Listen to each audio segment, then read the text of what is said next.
tripulação de hoje, duas mulheres lindas, loiras, que com uma objetiva na mão, são capazes de congelar o tempo. Sem mais delongas, apertem os cintos, porque aqui o voo é sozinha.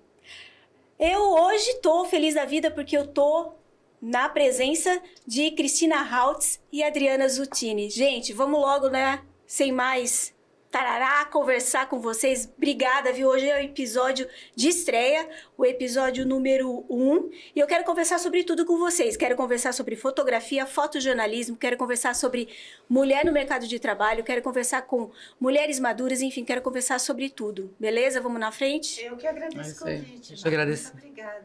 É bom te ver sempre. Sim, tô feliz que você tá de volta, né? Tá de volta para Jundiaí, que passou uma temporada em Floripa, foi bom? Foi ótimo. Florianópolis é uma cidade incrível. Linda, estruturada, tudo de bom. Mas você ama Jundiaí, né, Cris? Amo Jundiaí. O clima de Jundiaí é bom para minha saúde. E Adriana, você tá aí à frente do gabinete de leitura e a gente vai combinar de fazer uma matéria lá, hein? Sim, eu agradeço muito, nós precisamos muito desse incentivo, né? O gabinete de leitura é uma entidade cultural, mas que é filantrópica, é mantida só pelos associados. Então, nós precisamos de movimentar e de ter mais associados também para a gente, e patrocinadores para a gente conseguir restaurar. Você está à frente do gabinete há um tempinho já, né? Eu estou na segunda gestão já há 6 anos. Bom, mas vamos começar conversar aqui, é um bate-papo, né? Eu tô revendo, na verdade. A Adriana esteve aqui recentemente, mas eu não tive a oportunidade de conversar, então nós vamos conversar, bater um papo aqui bastante, conversar sobre tudo. Adriana, vamos falar um pouquinho sobre... Você abriu a tua casa, que é hoje o gabinete de leitura, né? Para receber Cristina Hautz. Sim, eu sou presidente do gabinete já há 2 gestões, né? E abri a agenda de exposições para esse ano e convidei a Cris, que é minha amiga, trabalhamos juntos muito tempo e agora ela está nessa nova fase de outra arte, né? Que é, além da fotografia, a pintura que ela faz é maravilhosa. E aí nós pensamos em fazer essa homenagem ao Dia da Mulher, né? Então nós abrimos dia 8 de março. Essa exposição, que vai até dia 8 de abril. Como é que vocês enxergam hoje a fotografia sendo feita? Vocês trabalham muito com a fotografia artística, né? Vocês trabalharam muito a fotografia de casamento, você agora está pintando, Cris. Como é que vocês enxergam hoje nós trabalhamos muito tempo juntas, eu e a Adriana. Primeiro no fotojornalismo, que é uma escola, né, para qualquer fotógrafo. Porque a rapidez e a versatilidade, né? Você tem que pensar rápido para fazer uma imagem. Você não pode vacilar, senão você perde o fato. E é o fato que interessa ali. E a gente tem que blindar as emoções no momento, né? Pra gente conseguir... Da fotojornalismo. Isso. Então a gente tem... Às vezes tá num local que é uma barra emocional, assim. Mas na hora a gente tem que desligar isso e conseguir fazer a imagem. Depois as consequências vêm, né? E você tem que ter uma noção técnica muito grande. Então, assim, a gente veio dessa escola do fotojornalismo, né? Eu, desde os 18 anos, sempre trabalhei com isso. E a Cris também, né? Sempre. Eu trabalhei na imprensa diária, assim, direto, 20 anos. E aí, paralelo a isso, eu sempre fiz casamento, sempre gostei de uma linguagem mais artística e mais moderna nas fotos de casamento, não gosto daquela coisa posada. E aí eu tentei trazer pro casamento o que eu vivenciei no fotojornalismo, que é essa agilidade que a Cris falou, das emoções também, né? Então, e conhecimento de técnica. Técnica, nós que somos principalmente como a gente diz, da velha guarda, né? Somos da época do analógico, não existia digital. Do filme. Do filme, claro. A gente tinha que saber, escuro, do laboratório. A gente tinha que saber realmente fotografar. Sim. Hoje, você perguntou como é que tá a fotografia hoje. Não que a pessoa não tenha que... não sabe fotografar. É que é diferente a técnica. Com o digital, você pode errar e corrigir na mesma hora. Não o momento decisivo, né? Mas a técnica em si. E naquela época, não, a gente não viu o que estava fazendo, né? Sim. O filme. Você vai ver depois no que- laboratório, né? Então a gente veio dessa escola aí que é muito... Por isso que o estudo de luz e sombra que a gente executava, que a gente fazia, de observância mesmo, de treinamento do olho, era muito importante. É. Porque hoje as máquinas fazem isso por você, Sim. né? Elas medem a luz para você. Eu acho que o fotojornalismo, ele capta muito a emoção, né? Eu tive a oportunidade de dividir muitas pautas com Cristina Hautz. Eu não sei se ela deve lembrar, mas a gente se emocionava muito em pauta, né, Cris? Principalmente as pautas Humanitárias. do cotidiano, do caos do Sim. cotidiano, né? Acho que a Adriana também deve ter sentido Sim, isso. com certeza. A gente se emociona muito. E aí, quando você vai para outro tipo de foto, aí isso é muito mais fácil, porque vira automático, né? Você não só se emocionar, como você captar a emoção. São vários tipos de emoção, né? Sim. Que nem no fotojornalismo, às vezes é uma emoção por ver alguma situação de tristeza, né? Sim.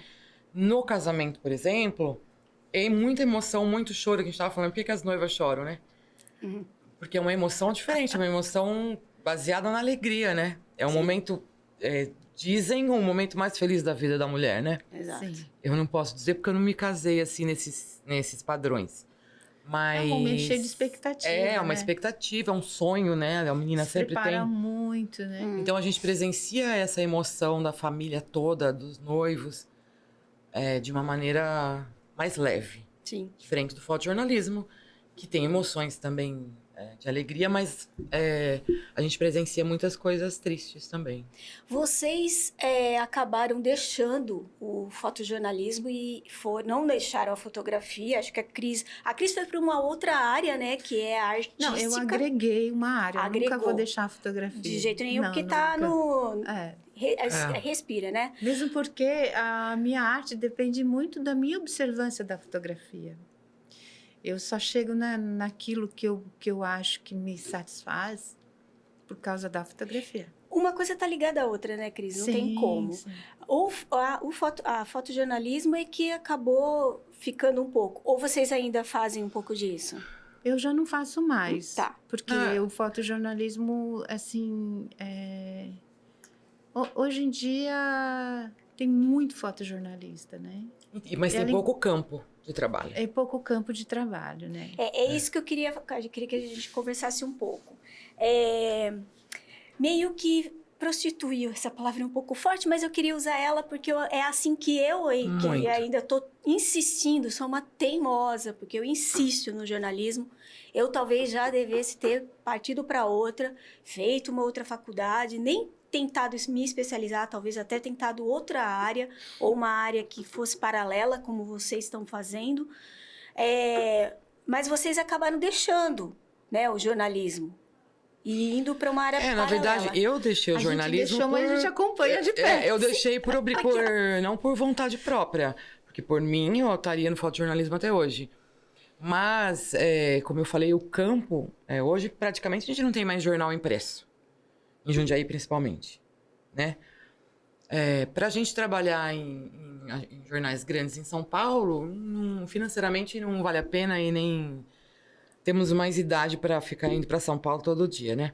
As agências de notícia, que às vezes a gente, quando trabalhava no jornal, vendia algumas coisas para a agência, hoje em dia, como a demanda de fotógrafo é muito grande, eles nem pedem para gente que é do interior fazer nada, porque...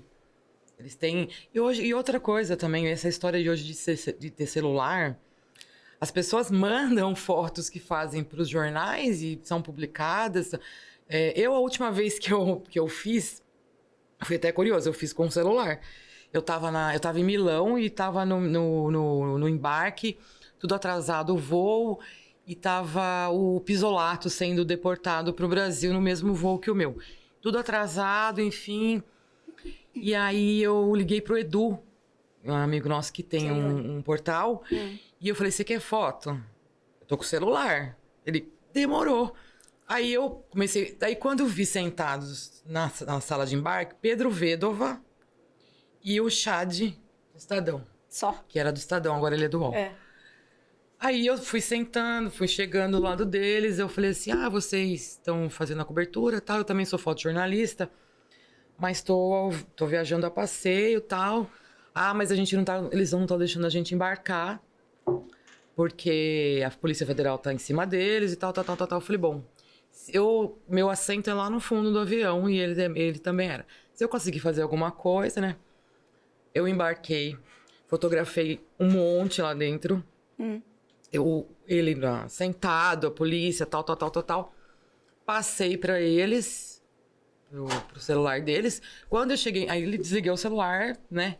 Quando eu cheguei no Brasil, tinha saído minhas fotos no Jornal da Globo, na Globo News, no Estadão. Sem crédito, obviamente. Não, com crédito. Com crédito. Nesse caso, o Fato escolheu o repórter fotográfico. Eles me deram crédito, Exatamente, óbvio. E aí eu falei, nossa, foi a última aparição minha no fotojornalismo nacional, assim, né? Mas porque eu tava ali no momento certo e os meninos que estavam com equipamento fotográfico, a polícia não deixou eles entrar. Então aí nessa hora o celular me ajudou. Sim. Porque eu entrei como uma passageira comum, fiz fotos como uma curiosa. Então a polícia não falou nada de eu fotografar, porque não sabia que eu era fotojornalista. Nossa, você Entendeu? tava bem, é que você falou, você tava no lugar certo, na hora Isso, certa. aí eu passei pra eles e eles automaticamente eu vim no voo, não vi. Quando eu cheguei no Brasil é que eu fiquei sabendo. Então foi nessa hora, foi bom. Eu não sei vocês, mas eu me sinto um pouco traída, assim, quando eu vejo, porque hoje em dia o que existem? Os sites, né? Sim. Pipocaram. Isso. E aí, assim, a gente vê, porque a gente estudou, né? Eu não sei vocês, eu estudei um pouco. Então, a gente estudou pra gente escrever. Eu, no caso, escrever, vocês também, né? Fazem isso, porque uma coisa tá atrelada à outra. Sim, estudamos bastante. Exato. Então, a gente estuda. Vocês também se prepararam para fazer os cliques de vocês e tal. E aí, você vê, pipocam os sites... qualquer um faz a foto, Sim. Hoje em dia mais do que nunca, porque tem lá os celulares, e faz de forma... Porque a notícia, ela é responsabilidade, né? Aí as pessoas divulgam as notícias, do nada. Eu não sei vocês, mas eu enxergo tudo isso... Eu acho que triste. o Triste, fato não é? da divulgação da notícia não é nem o problema, é como se divulga essa notícia. Distorcida, sem informação correta, tendenciosa, muitas vezes mentirosa. Então, isso incomoda muito. O fake news incomoda muito. Eu não digo nem A só forma pelos de como sites. se estabelece, está se estabelecendo a informação no Brasil é muito perigosa. E eu falo isso desde os grandes meios, que a gente sabe que às vezes tem uma tendência, até esses pequenos, né, que querem ser jornalistas, que querem fazer parte desse contexto, mas não se preparam, não têm essa responsabilidade. Isso sim me preocupa muito, porque a gente tá numa bola de neve, né? Sim, cada vez mais, né? Cada vez Mas mais. eu não acho só os sites a preocupação. Por exemplo, antigamente nós fazíamos muita assessoria de imprensa, né? Empresas contratavam um fotógrafo para fazer assessoria de imprensa e tal. Sempre tem um jornalista na assessoria e contratava a freela para fazer foto. Hoje, o jornalista que faz assessoria faz a foto também. Eles compram uma câmera, a assessoria tem uma câmera. Ou com celular então, mesmo. o jornalista escreve, fotografa, edita, faz vídeo, E posso faz tudo. Posso fazer uma parte aqui? E desse jornalista se ele não fizer. Eu não estou criticando o jornalista, estou criticando realmente as empresas que fazem isso. Vou sair em defesa de vocês. Se esse jornalista não fizer, ele é um incompetente. Sim. Ele está desatualizado. Sim. Você entende isso que eu tô falando? Entendo, claro. Então, assim, É como se a fotografia fosse um segundo plano, né? Não tivesse a importância. Então, quer dizer, desqualifica, como o que existia antes? Existia a pessoa que editava o seu texto, Sim. a pessoa que revisava o seu texto, e existia um chefe do departamento de fotografia. Sim. Existia Um ou não editor existia? O editor. de fotografia. Editor. Eu fui muito tempo editora. Que ele ia analisar aquela imagem com aquela matéria, Sim. Porque aquela imagem E pautar ela tinha também, que né? falar sem legenda. Ela E pautar. Eu acho que a pauta, Isso. quando o editor pauta, é muito importante também. Porque às vezes o factual é mais fácil, você vai chegar lá, vai ter aquela coisa. Mas assim, as pautas mais frias, né? O editor, o pauteiro tem que saber o foco da matéria para falar pro fotógrafo, olha, Sim. o foco é esse, o foco é aquele, eu quero a foto assim, assado. Então, é muito importante também a pauta. Sim, imagina, gente, a minha última passagem por uma redação, que eu não preciso dizer qual foi, mas entre as nossas inúmeras funções, porque cada vez mais o jornalista tem que ampliar o seu leque, que é isso que você está falando, Adriana, a gente tinha que levar pauta. Reunião de pauta não era antigamente, antigamente é tão, né? Mas, A gente está muito nostálgica. enfim, não, a gente tá nostálgico. o que eu quero aqui A nessa gente tá mostrando a realidade. A realidade, exatamente, o que a gente quer nessa conversa é dizer o quanto que tá perigoso o caminho que a comunicação está sendo levada, né? Porque vem o presidente do Supremo e bloqueia lá o Telegram e acha que só isso é suficiente para a gente evitar qualquer tipo de equívoco na informação. Mas o buraco é muito mais embaixo. Sim. Sim. Na verdade, eu acho que eu teria que ter feito o contrário, o caminho contrário. Que todos os jornalistas começaram a fotografar, filmar, editar, então eu acho que eu teria que ter feito o contrário. Começar a escrever, começar a editar, começar a filmar, para conseguir voltar nesse mercado de assessoria, enfim, de jornalismo. Mas, como eu fui para esse lado de casamentos e tal, então eu preferi ficar. Mas que também está muito fraco por essa entrada de muitos profissionais novos na área, né? Que aí eles derrubaram os valores, porque a gente vive de vender o trabalho, né? Para os casamentos, assim, os álbuns, enfim. Primeiro que álbum quase ninguém mais quer fazer, álbum impresso. É uma judiação, né? Todo mundo quer deixar no computador, não sabe o futuro das mídias, se daqui a alguns anos vai ter a imagem. A gente é a última geração do filme e da foto impressa, eu e a Adriana. E ainda a foto impressa a partir da digital também está sendo deixado de ser feito. E é muito triste isso. Então, o mercado de casamento caiu muito também. Nem vou falar de pandemia, que tudo parou. Antes da pandemia já tinha sido muito prejudicado. Várias faculdades de fotografia surgiram. Aqui em Jundiaí mesmo tinha 2 ou 3. Então, assim, as pessoas se formam e já saem fotografando um casamento, nem tem experiência. Ou nem fazem faculdade, compra uma câmera e sai fazendo. Então, nós que temos experiência, que a gente conseguia ter um ticket mais alto, cobrar pelo valor do trabalho nosso, não estamos conseguindo mais porque foi derrubado tudo isso. Então, a gente tem que hoje caminhar novamente como se fosse do zero. Uhum. Eu tô assim, pós-pandemia, começando a caminhar novamente porque realmente foi muito prejudicado. Certo. Mas ainda falando do fotojornalismo, voltando só um pouquinho... era adrenalizante. Adrenalina era uma delícia. Demais, né? Porque você saía em trio. Você, o motorista e o repórter.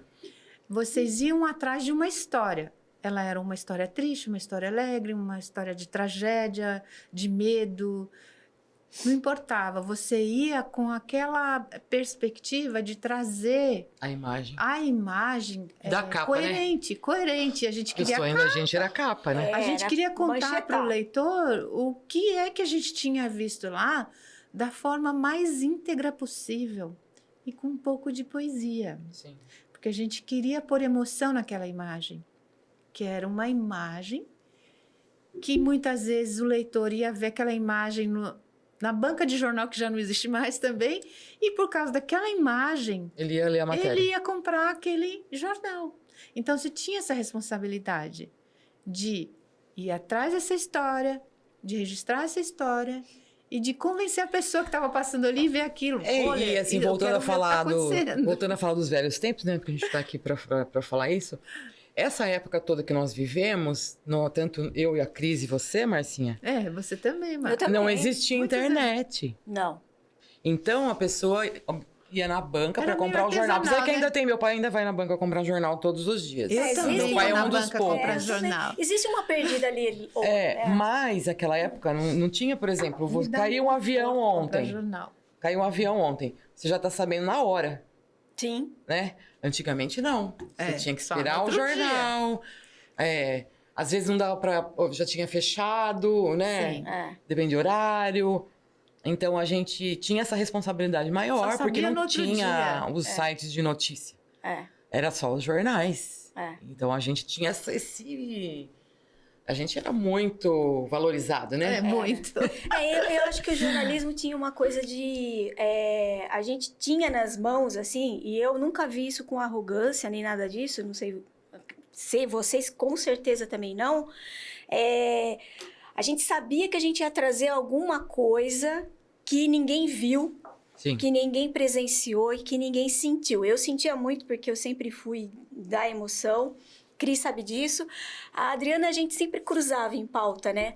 Mas a Cris a gente sentia. E a Cris é muito parecida comigo. Então, eu chegava a sentir de verdade mesmo as coisas. E a gente sempre trazia... Porque a gente presenciava mesmo, E a né? gente tinha o privilégio de saber antes de todo mundo. É. Como eu disse, não existia o Privilégio site e responsabilidade. e responsabilidade. Então, assim, por exemplo, a nossa família era super bem informada, né? Porque a gente Exatamente. sabia antes de todo mundo as coisas. Pai, sabe quem morreu? Né? Entendeu? Então a gente já sabia de tudo antes. Exato. Hoje não, hoje virou banal isso, porque, né? A globalização. Todo mundo com o celular na mão. Sim. Tudo que acontece em qualquer lugar desse mundo, Em tempo. é Em tempo real, né? tempo real. E aí acontece uma coisa que eu acho que ainda é mais triste, né? Porque a dor, a morte, o acidente virou uma coisa assim, olha lá, morreu mais um. Uhum. Sim. Vocês Sim, não, né? Não é sim. isso? Olha lá, caiu o cara da ponte. Então, tipo, banalizou mesmo, né? A dor do outro não tem... Aí a gente via aquilo... Eu tô e vendo isso, sentindo isso, não sei se vocês, com essa história dessa guerra, acompanhando os fotojornalistas, os documentaristas que estão lá, não é mais valorizado como antes, nem isso. Nem isso. Porque é tanta imagem, tanta informação, tanta coisa o dia inteiro, que quando você vê uma foto que uma pessoa que tá lá no front, um fotojornalista que tá lá se matando lá, porque não é fácil, já banalizou. A imagem, quando chega a imagem dele, já tá banalizada, É porque se replica muito, né? né? Não é que nem antigamente que... Até eu não sei se vocês viram domingo uma reportagem sobre aquele senhor que é do Globo Rural, Eu vi. Sim. que ele emocionei cobriu a demais. guerra do Vietnã, que ele perdeu até a perna na guerra. Zé Hamilton. Zé Hamilton, ele tava lá na hora... 70 anos de jornalismo. Foi muito emocionante, né? Imagina.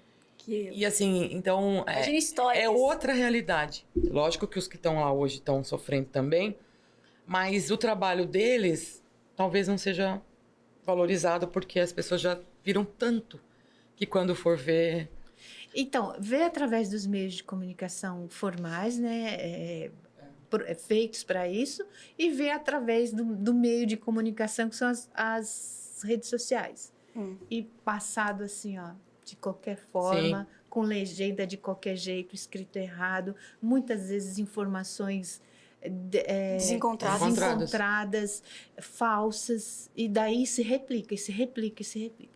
Isso forma uma opinião, né? Sim. Aí você vê que nem ontem eu vi no domingo, na verdade, uma menina sambando, uma passista. Eu vi também. Eu vi. Que ela tinha uma cadência, uma elegância, assim. Eu vi e achei maravilhoso e passou.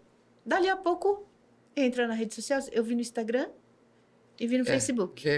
Dali a pouco eu vi de novo, dali a pouco eu vi de novo, Eu também. 1,5 milhão de compartilhamento. Olha como é rápido. Ainda bem que é uma coisa boa.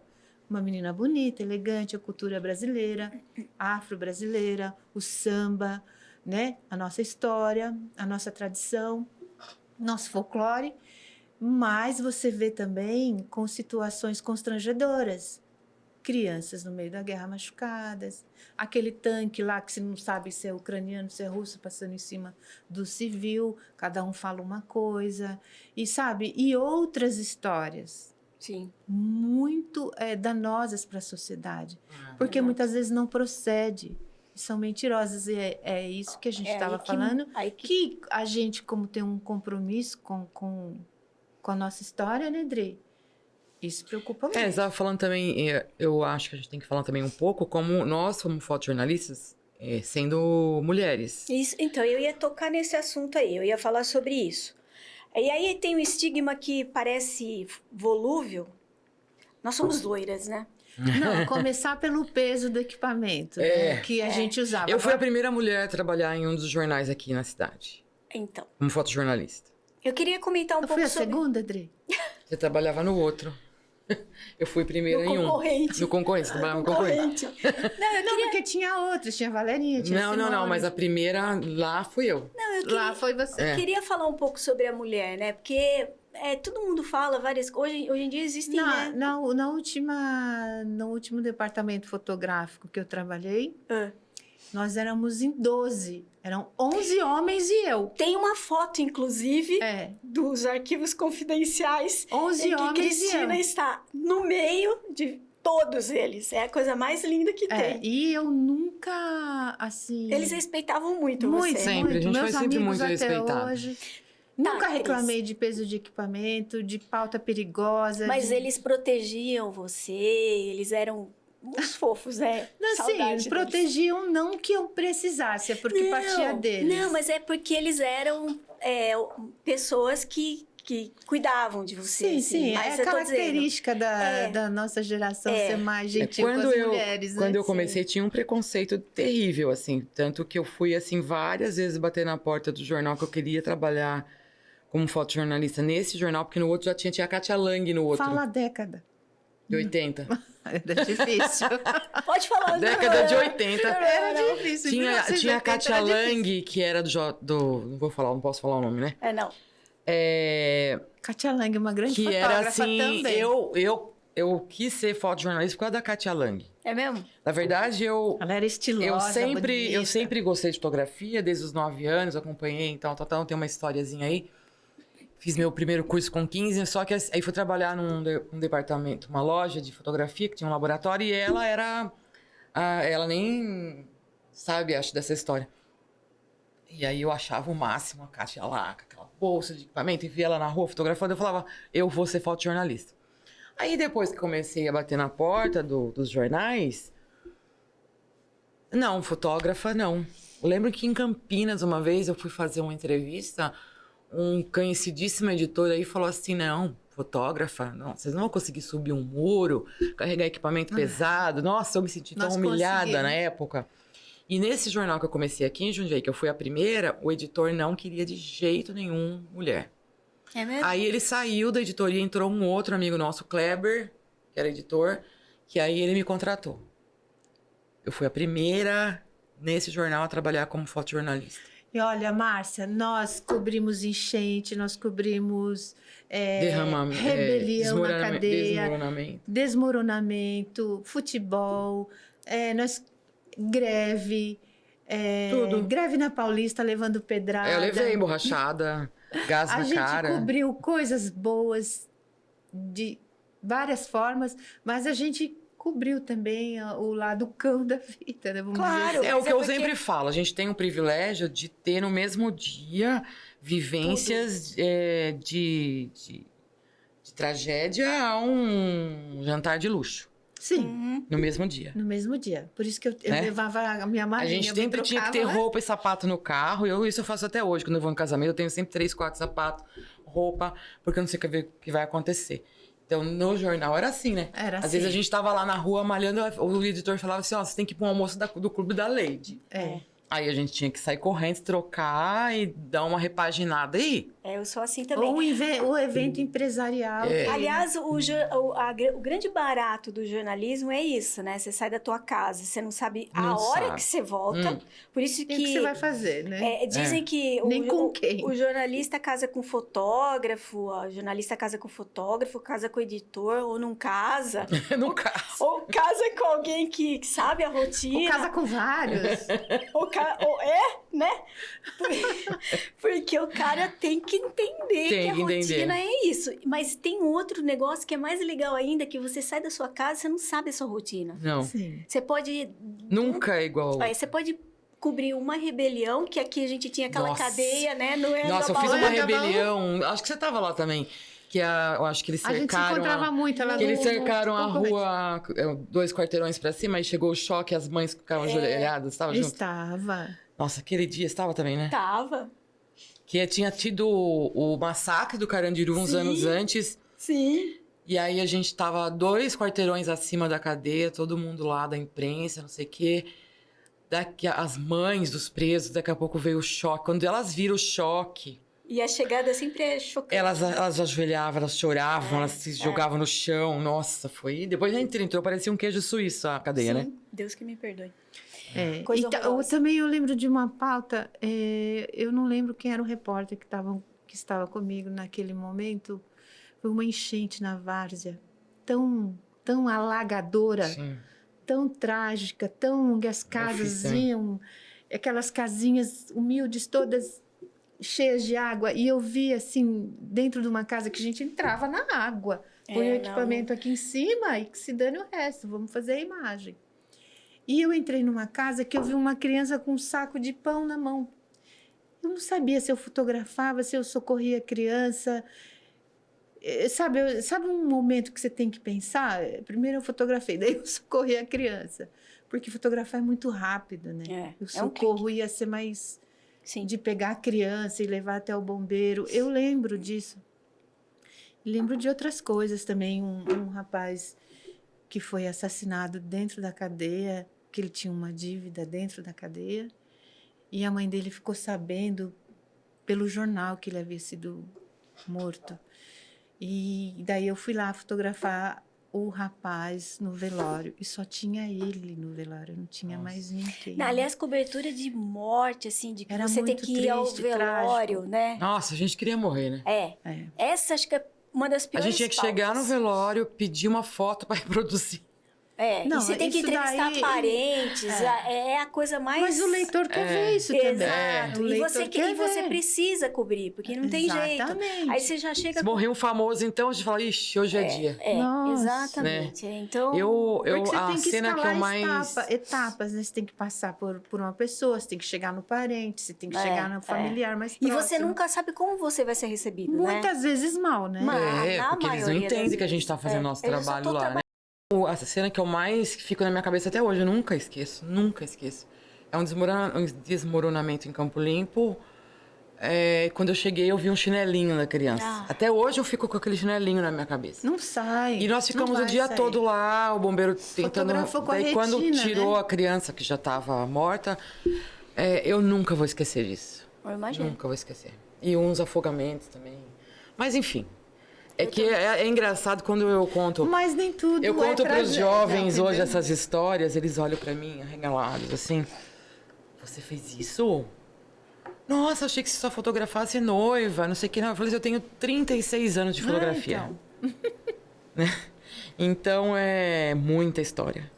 É que assim, a gente não lembra... Geralmente, a gente não lembra das boas, né? Eu também tenho histórias tristes, eu lembro... Vou compartilhar uma, se vocês compartilharam, eu vou compartilhar uma. Eu lembro que eu fui fazer cobertura fui checar uma casa que pegou fogo e tinha 2 crianças que tinham sido queimadas. Então, assim, e aí, assim, não se sabia se tinha ou não gente lá dentro, se essas crianças estavam lá ou não. Então, você imagina, você vai já... Daquele jeito, né? Triste, né? Horroroso. Apreensivo. Mas você falou uma coisa assim, a gente não lembra das histórias felizes, é verdade. Ah, eu lembro. Não. E uma outra história que eu não... Não, é que marca assim igual Eu a... fotografei o história queso. que eu não- Tomei champanhe com queso. Ah, Então, mas é muito No chique, né, São Paulo Cris? Fashion Week. Fotografei a Gisele, Então, mas linda. essas pautas é para quem faz social, né? Eu não fiz fazia. Eu fotografei... eu fotografei muito Cris fez artista. muito social. Muito artista, muito. Mas uma que eu mais lembro foi no lançamento da novela O Clone, que foi no vão do MASP, tinha um jantar árabe. Fui eu, a Bel e o Wagner Lima e Bel Bueno. E nós fomos cobrir esse evento, que era um evento de lançamento de novela, eles nos convidavam. E daí fotografei todo aquele povo da Globo e tal. E daí a Vera Fischer foi a última a chegar. E quando a Vera Fischer está chegando, a Vera Fischer está chegando. Um de fotógrafo assim. Eu já estava ali esperando, né? Porque eu já tinha feito meu trabalho lá dentro, fui esperar a Vera Fischer lá fora, a gente fazia isso. A hora que ela saiu do carro, aqueles flashes. Ela tem uma luz, é tem gente que tem maravilhosa. luz própria, né? Com vestido dourado. Ela parecia a Isis, sabe? A deusa do sol. Então eu lembro dessa também. Lembro dessa Agora, imagem. meninas, vamos falar um pouquinho da mulher, né? A gente vai envelhecendo, óbvio, né? Ninguém tem o elixir, assim. Devagarinho agora. Devagarinho, claro, mas assim, como é que tem sido para vocês isso? Envelhecimento físico? Ou todo, assim, tem sido suave, tem sido difícil? Como é que tem sido para vocês essa questão? Para mim, tranquilo. Eu sou uma pessoa muito regrada na questão da minha saúde. Eu com a minha alimentação. Eu sou aquela que toma 2 litros de água. Eu também. Água. E envelhecer, se sai uma ruguinha aqui, a gente já coloca um negocinho. Ah, eu não. Entendeu? Eu também não. Gostaria, mas não fiz nada a gente ainda. coloca, porque eu me sinto muito jovem. Eu me sinto muito jovem. Eu sei que eu já não sou mais uma jovenzinha, mas eu me sinto uma pessoa extremamente entusiasmada com a vida. Eu acho que o entusiasmo tem muito a ver com a juventude. Eu me sinto entusiasmada, eu me sinto disposta, eu me sinto cheia de planos ainda. Então, envelhecer para mim, eu sei que daqui um pouco eu já não vou conseguir corrigir mais nada. E também nem quero. Chega um ponto que você fala, deu. Aí você corta o cabelo, aí você fica tranquila. Mas, para mim, está sendo tranquilo nessa questão. Eu para mim, assim, não me sinto com a idade que eu tenho, de jeito nenhum. A não ser pelas dores, né? Dor física. Como a gente trabalha com equipamento muito pesado, eu tenho muitas dores na coluna, nos braços, tem problema, tendinite, bursite, epicondilite, tudo quanto é coisa, por causa do peso do equipamento. Sim. Né? Tem que malhar. E por não se cuidar, eu não me cuido, água. não faço muito exercício e tal. Água eu tomo muito, isso eu tomo bastante água. E a minha alimentação não é muito regrada, não. Eu sou chocolate, aquelas coisas. Agora eu tô cuidando um pouco mais, porque eu tô com uma pré-diabetes. Mas eu só sinto, fora as dores, quando a gente começa a falar dessas coisas que a gente lembra que, nossa, tudo isso faz que a gente trabalhar nessa área. Aí que eu começo a pensar, nossa, mas eu não... Como que eu tenho essa idade? Que eu não tenho a cabeça dessa idade. Sabe? Por mim, eu tô viajando, passeando, saindo, conversando. Tá bem disposta, né? Eu acho que eu tenho a ideia... A gente consegue interagir com os jovens de uma boa. Quando a gente tinha 20 anos, até 30 anos, quem tinha nossa idade era velho pra gente. Sim. Eu falava assim, meu Deus, a Já pessoa tem tinha uma 40 anos. física mais grave. A pessoa tem 40 anos, nossa, que velha. Não é? A gente não pensava assim? Sim. E eu levo numa boa. A numa boa. medicina também nos ajuda muito. Você tem uma dor, você toma um analgésiquinho e já vai trabalhar. Eu acho que a gente tem que ter gratidão por a gente estar nessa idade, com essa disposição, com essa vivência toda que a gente tem.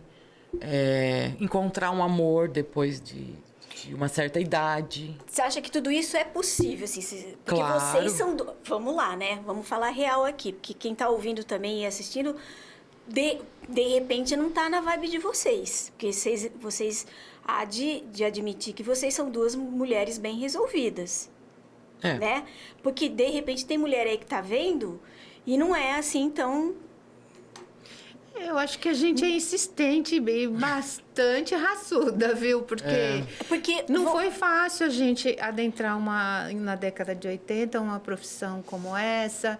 Fomos pioneiras, né? Não foi, assim, nada muito leve. A gente teve que mostrar resultado para provar que era capaz. E depois se estabelecer no mercado por 30 anos ininterruptos... É difícil. Muito, demais. Por que eu estou comentando isso com vocês? E ter a possibilidade agora de fazer opções. Exatamente.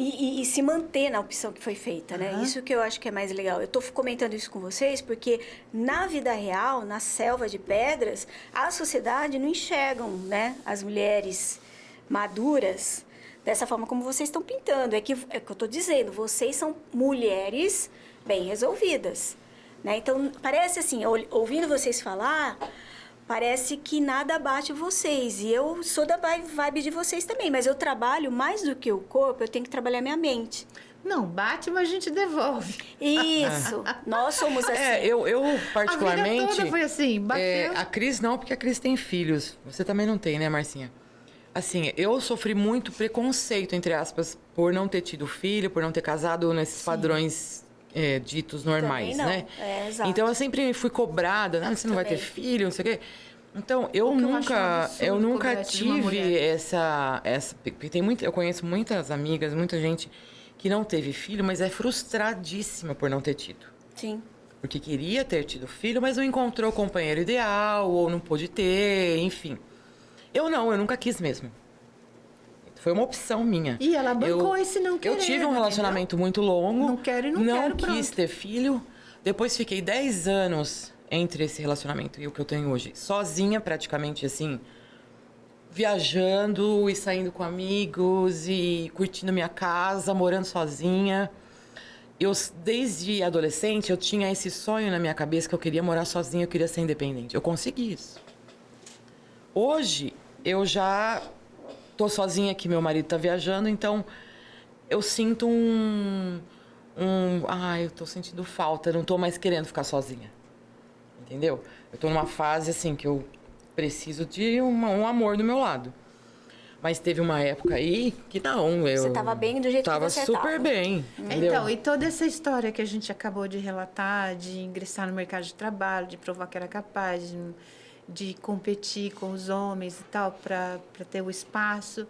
Tudo isso eu fiz com um filho pequeno, agregando minha vida familiar, agregando a criação dos meus filhos, agregando o cuidado com a minha casa. E a gente foi... Eu me desdobrei bastante. Só que quando você se propõe a uma coisa, você tem que fazer. Eu tive filho, então eu vou cuidar. Eu tenho uma casa, então eu vou limpar. Eu sou fotógrafa, então eu vou carregar o equipamento. Entendeu? Você falou de uma... Eu sou assim, eu tenho que bancar as minhas opções. As suas responsabilidades, né? Sim, seus eu acho que isso ajuda muito uma mulher. Você comentou de uma coisa que eu queria resgatar, que é a questão do que a gente é cobrado. Nós mulheres somos muito cobradas, né? Você falou da questão de ser mãe. Eu sou um pouco o que a Adriana falou e um pouco o que eu hoje sou. Eu tive momentos de querer ser mãe quando a campainha toca e outros momentos em que eu cheguei à conclusão que não. Não, Márcia, deixa pra lá, vá viajar, que você ganha mais. Mas eu aceitei que pra mim seria o melhor. Mas a campainha não tocou. No meu caso, eu queria ser mãe. Eu sempre quis, desde... Eu era mãe das minhas bonecas, eu era mãe das minhas irmãs, eu fui mãe da minha mãe. Eu adoro criança, adoro ser tia, adoro ser prima, eu tenho um instinto materno, sabe? Mas a gente é cobrada, né, Cris? É isso que eu queria dizer. Até hoje eu sou, assim, sabe? Menos, claro, por causa da minha idade. Mas, assim, sabe? As pessoas não entendem, a sociedade não entende. A mulher, ela nasceu para procriar. Não. Eu virei mãe agora, né? Porque o meu marido é viúvo, eu tenho um enteado morando comigo de 21 anos e tô fazendo o papel de mãe. Sim. Ela leva lanchinho para ele. Eu faço marmita, olha aí, eu faço tá vendo? comida, Ela eu leva cuido pizza dele. que ele gosta. Mas eu não tive a responsabilidade de criar, né? Sim. Que foi a parte difícil, Mais trocar difícil, fralda, né? é. Mas eu fui muito feliz na criação dos meus filhos. Eu tenho 2 filhos maravilhosos. A minha filha agora se É admirável forma. mesmo a educação que a Cris deu para os filhos dela. É verdade. A minha filha acabou de apresentar o TCC na Universidade Federal de Santa Catarina. Ela tirou um 10. Ela é especialista em Friedrich Nietzsche. Então, Olha. É brincadeira, não. ela fala 3 idiomas. Ela é uma pessoa incrível. Ela é Vicky é dedicada, moderníssima.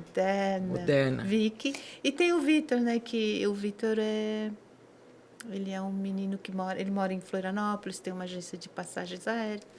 Ele foi para a área do turismo. Praieiro. Né?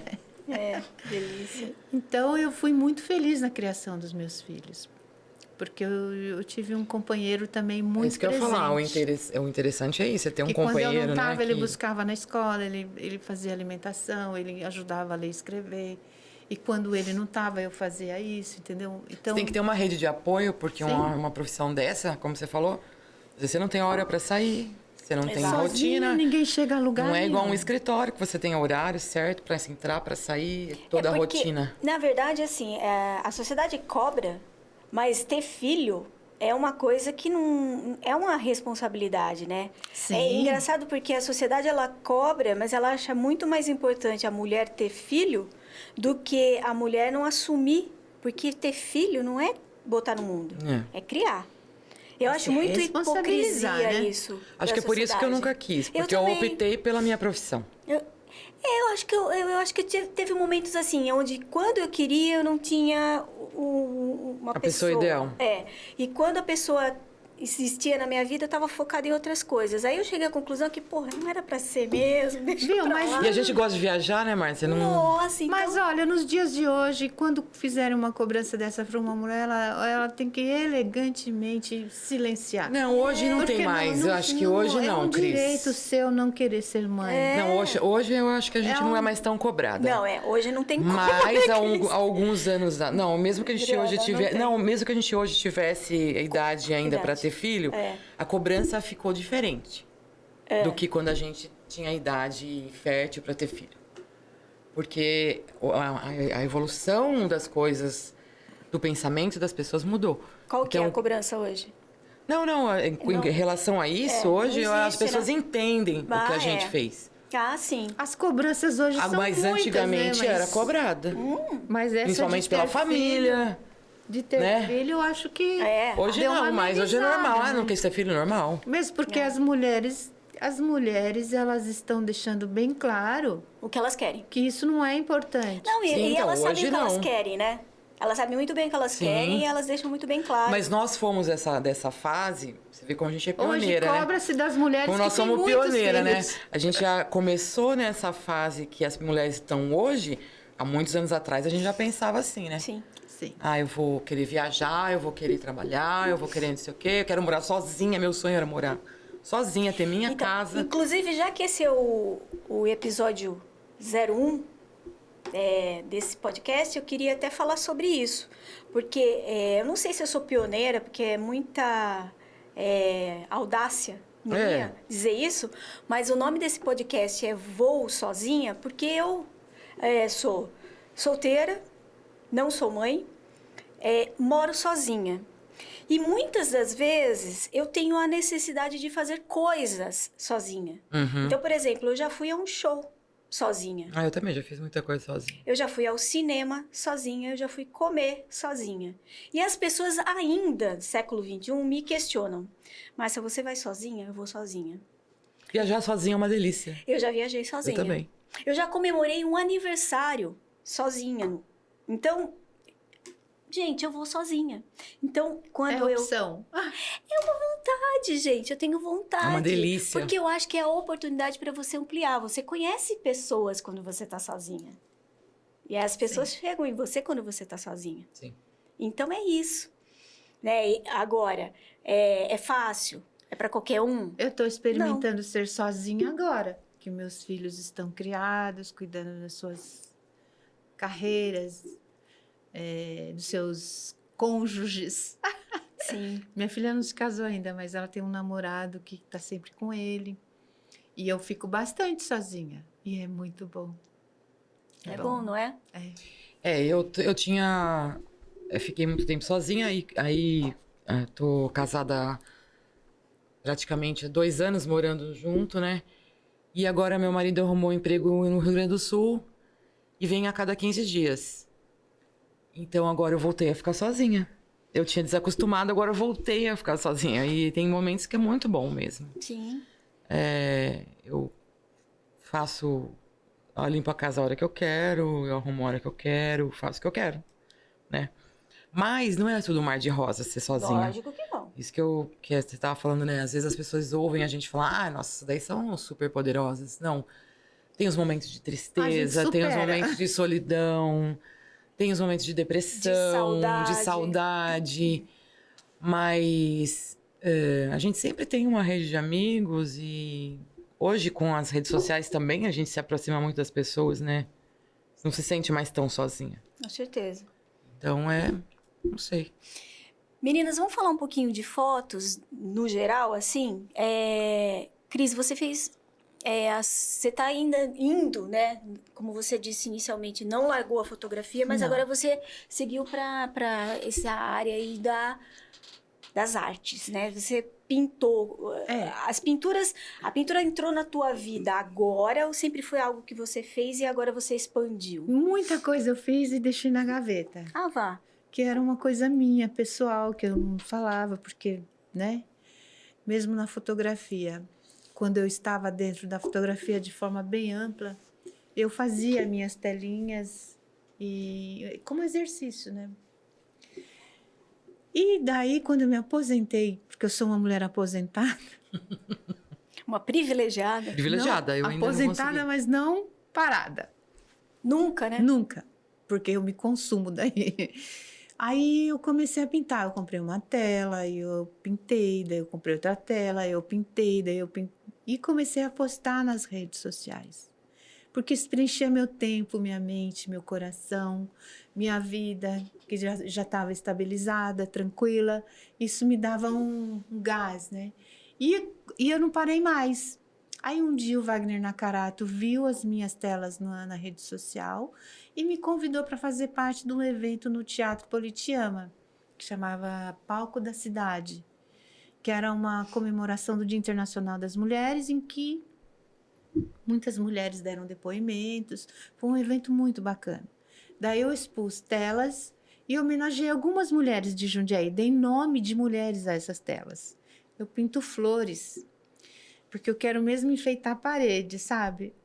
Que linda. Não quero que ninguém fique diante da minha tela, pensando de onde eu vim, para onde eu vou. Ah, mas eu tenho uma tela sua que não é de flor. Olha aí as revelações surgindo.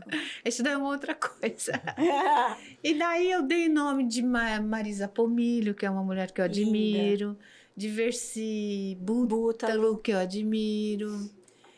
Dei o nome da minha mãe, o nome da minha filha, dei o nome de pessoas muito interessantes da cidade. E daí essa exposição ficou lá por 3 dias. E eu vendi uma tela. Minha primeira exposição eu vendi uma tela. Falei, oba, o negócio vai... Vai virar. Eu vendi uma tela para Lucinha Andrade. E daí eu fiz essa mesma exposição, eu levei para o gabinete de leitura em 2018. Não. Não, é outra. É outra. Fiz um pocket numa loja de decoração aqui com algumas telas. E daí essas telas, umas eu presenteei, outras eu vendi. E daí eu me mudei para Florianópolis. Fiquei em Florianópolis no começo da pandemia, fiquei quase 2 anos. E lá eu continuei pintando. E daí eu levei uma tela minha. E eu cheguei numa galeria que se chama Lucas Foleto, que é um fotógrafo incrível de Santa Catarina. E tinha uma moça bonita, assim, educada, finíssima. Falou, você não é a Adriana Zuttini? Uau! Eu nem sabia dessa história. Eu falei, não, eu sou a Cristina Haltz. Ah, você é Cristina Haltz, que eu conheço a Adriana Zuttini. Eu falei, você é de Jundiaí? Ela falou, em todo lugar tem jundiaense, né? Tudo bem. E como a gente é famosa, você viu? Aí eu falei assim, a Adri é uma fotógrafa de Jundiaí, nós somos muito amigas e as pessoas costumam nos confundir, verdade. né? Tá vendo como As loiras, né? de trazer as duas As aqui. loiras. Aí eu falei pra ela, eu tô com umas telas, eu queria que você desse uma olhada. Quem é, Cris? Essa? A Vanessa, ela é nora da Miriam Carvalho. Ah, sei. Nossa amiga querida, Uhum, que Deus a sim. tem.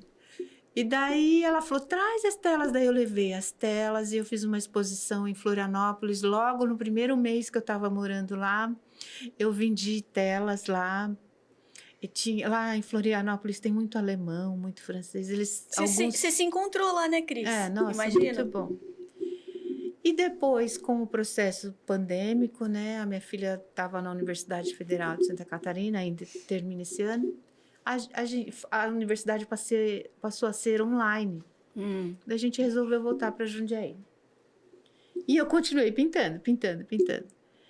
E eu vi um edital que ela publicou lá, querendo artistas para divulgar os trabalhos, expor, né, no gabinete de leitura, que ela cuida tão bem. Sabia que o gabinete de leitura é o segundo gabinete de leitura do Brasil? O Outro em gabinete de Sorocaba. leitura Rui Barbosa é o segundo gabinete de leitura do Brasil. É uma joia. Uma joia. Precisa ir lá. Arquitetônica e cultural, né? A gente precisava falar mais dele, não. Outro dia a gente falou naquela outra entrevista, mas é Eu interessante. vou fazer uma matéria lá dentro. Sim, Vamos Isso. combinar? vamos combinar. Para um outro... Aquele piso de madeira, aquelas Ai, coisas. adoro. É um taco prédio. ali? Não, é assoalho. É um prédio tombado, né, pelo Condefat. Arquitetura do Império. E assim, a gente buscando patrocínio, alguma coisa pra gente revitalizar o gabinete, porque tá muito complicado. Então, é só associados que mantém, né? Não é Tem quantos associados ali? 250 apenas. Eu vou combinar com você, tá? Vou Tá fazer bom, uma matéria vamos fazer lá. sim. Então, Desculpa, Cris. aí a gente combinou, ia ser Ia ser em janeiro, né? em janeiro, mas daí a pandemia teve um pico, que a gente tá à mercê da pandemia ainda, né? Sim. Quando ela diminui, a gente reage. Quando ela aumenta, a gente se Fecha. recolhe, É. né? Porque ninguém E aí, no quer fim, deu passar certo por isso. e abrimos dia 8 de março. E daí também. a gente conversou e deu certo de abrir no dia 8 de março. São 12 telas, são flores, que eu dou nome uns nominhos lá, Espelho d'Água, Jardim de Vênus. Tem telas grandes e pequenas. E está sendo bastante visitada. Porque eu tenho um caderninho lá em que as pessoas deixam recadinhos para mim. E recados muito delicados. Você chegou a ler, Dri? Eu ainda não fui lá escrever. Assim, as pessoas ficam inspiradas, elas ficam admiradas, elas gostam da luz da tela, elas gostam do colorido, elas se sentem bem.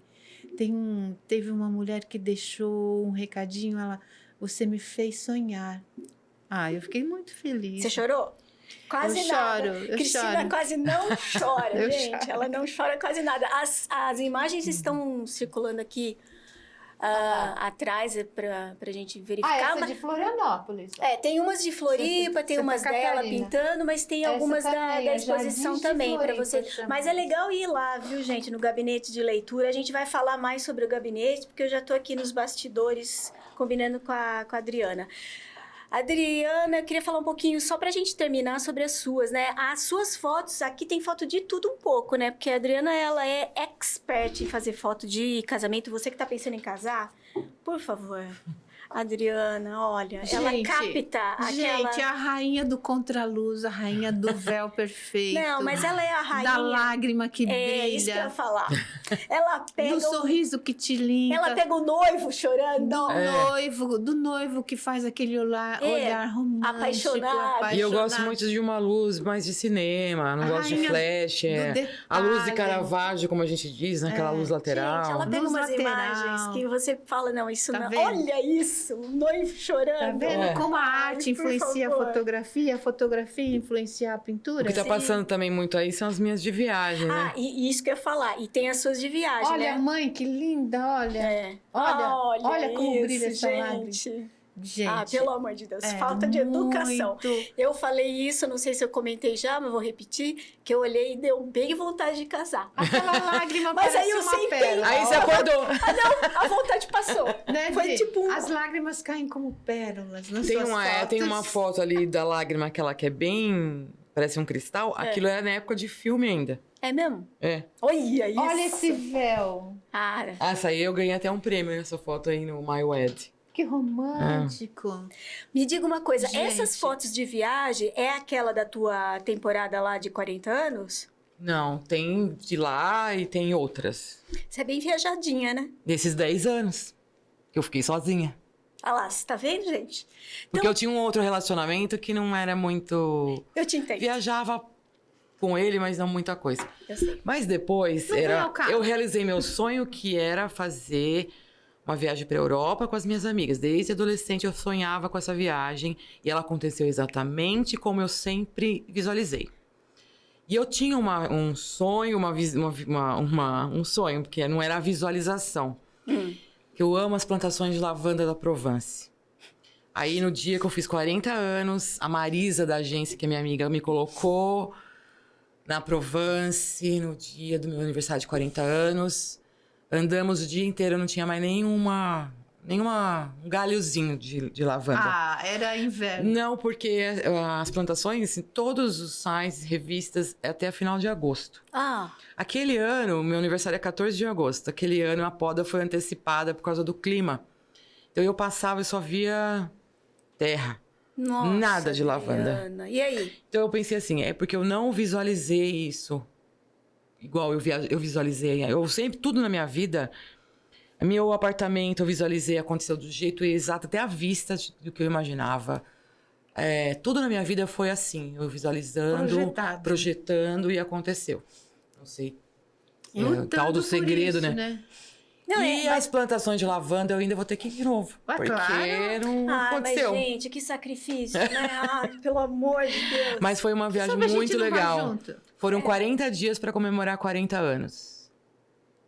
Foi de 20 para 30, de 30 para 40. Eu e mais 3 amigas.